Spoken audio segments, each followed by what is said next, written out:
दुनिया की तमाम छोटी और बड़ी खबरों के लिए हमारे चैनल को सब्सक्राइब करना न भूलें और बेल का बटन जरूर दबाएं। मैं सहल कुरैशी सब में खड़ा हूं खंभात में। यहां पर जिस दिन जो माहौल बना हुआ है पिछले 10 दिनों से, काफ़ी टेरर जैसा माहौल बनाया गया है। पुलिस पर भी कई सवाल उठे हैं। AIMIM का एक प्रतिनिधिमंडल यहां पर आया, गांव की मुलाकात ली, यहाँ कर जो पुलिस के जो अधिकारी थे उनसे भी बातचीत की। प्रोफेसर एडवोकेट KR कोष्टी साहब भी यहाँ पर हैं, दानिश कुरैशी, अयाज शेख, सब यहाँ पर साथ में थे। सबसे पहले बात करेंगे कोष्टी साहब से, क्योंकि आप खुद एक एडवोकेट भी हैं। जिस तरीके का माहौल बन रहा है, और अब गुजरात में, क्योंकि पहले तो सिर्फ यूपी वगैरह में होता था, अब गुजरात में बहुत ज़्यादा होने लगा है, पुलिस पर कई सवाल उठे हैं। यहाँ पर आपने यहाँ पर आए, MIM की आपकी पूरी टीम आई, आपने बात की गाँव की महिलाओं से भी, यहाँ के लोगों से भी, तो क्या है आखिर ये मामला?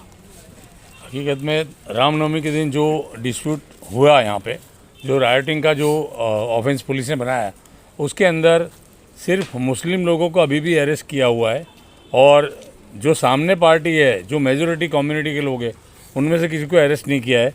हमने पुलिस को कंप्लेंट भी की है कि आप एक तरफा कार्रवाई कर रहे हो और इसको जल्दी से जल्दी तुम सॉल्व करो, ताकि जो लोग सकरपुर गाँव के जो लोग अपना घर छोड़ के उनके रिश्तेदारों को वहाँ रह रहे हैं, वो खुद के घर आके रहे। रमज़ान जैसा पवित्र महीना चालू है, तो ये सब जो डिफ़िकल्टी है वो हमने नैरेट की और उन्होंने हमको भरोसा दिलाया। तो भी हमको उन पे भरोसा नहीं है, लेकिन क्या है कि इस सिस्टम का मामला है और 4-4 दिन का रिमांड लिया हुआ है, 2 बार 4-4 दिन का रिमांड लिया हुआ है, तो वो टाइम ख़त्म होने पे ही इनका बेल हो सकता है।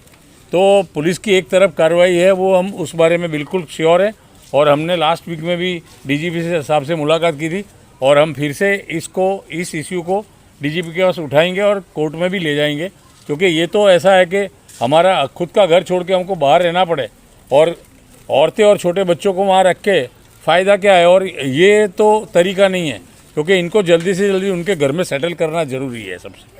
अच्छा, दानिश से बात करेंगे। दानिश, जिस तरीके से बताया कि तकरीबन 200-250 मकान हैं गाँव में, शकरपुरा में, ज़्यादातर मकानों में ताले लगे हुए हैं, तो कहाँ तो कश्मीर की बात करते हैं कि लोगों को लाके बसाएंगे, लेकिन मोदी के गुजरात में ही खुद मुसलमानों को इस तरीके से गांव छोड़ कर जाना पड़ रहा है, टेरर की वजह से, डर की वजह से, भय की वजह से। क्या कहेंगे आप?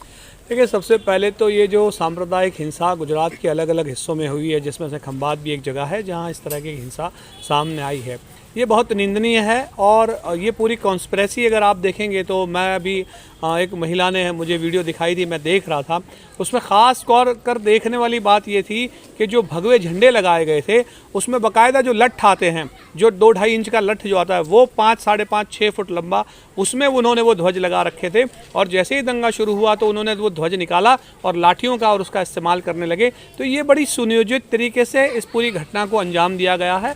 और मुझे लगता है कि शकरपुरा में जिस तरीके से हिजरती माहौल बना है, गुजरात को अगर गुजरात मॉडल के तरीके से बात की जाए, तो एक तरफ ये कहा जाता है कि भाई दंगे होते हैं तो मेजॉरिटी कम्युनिटी के लोग या हिंदू कम्युनिटी के लोग माइग्रेट करके जाते हैं, लेकिन यहाँ आप देखेंगे तो उस पूरे गांव में मुझे लगता है 60% से ज़्यादा ताले लगे हुए थे, और बाकी जो घर थे उसमें सिर्फ महिला, बूढ़े और बच्चों के सिवाय कोई नज़र नहीं आ रहा था। डर और खौफ का माहौल इस तरीके का बनाया हुआ है कि मुझे लगता है कि पुलिस की एक तरफा कार्रवाई ने जो है प्रशासन में अल्पसंख्यक समाज का, मुस्लिम समाज का जो है विश्वास खो दिया है। और अगर ये विश्वास वापस नहीं मिला तो आने वाले दिनों में मुझे लगता है कि इससे भयानक परिस्थिति। तो दानिश, आपको लगता है कि सिर्फ DGP को और मुख्यमंत्री को और गवर्नर को, क्या इनको आवेदन देने से काम चल जाएगा?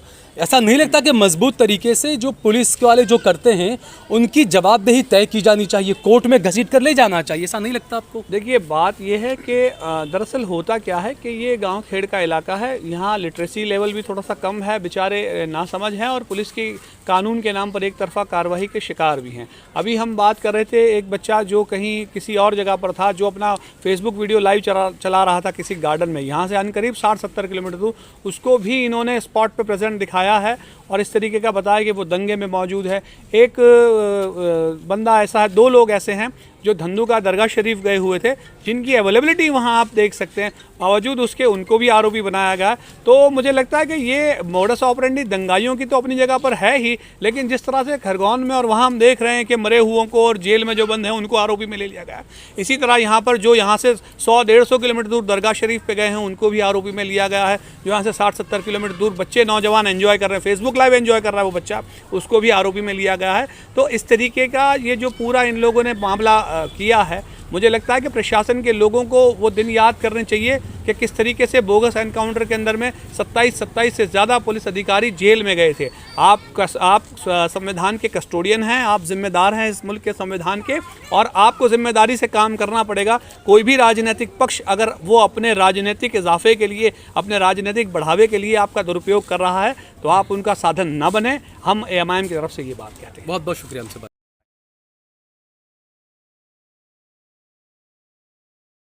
आप देख रहे हैं देश लाइव, देश की आवाज।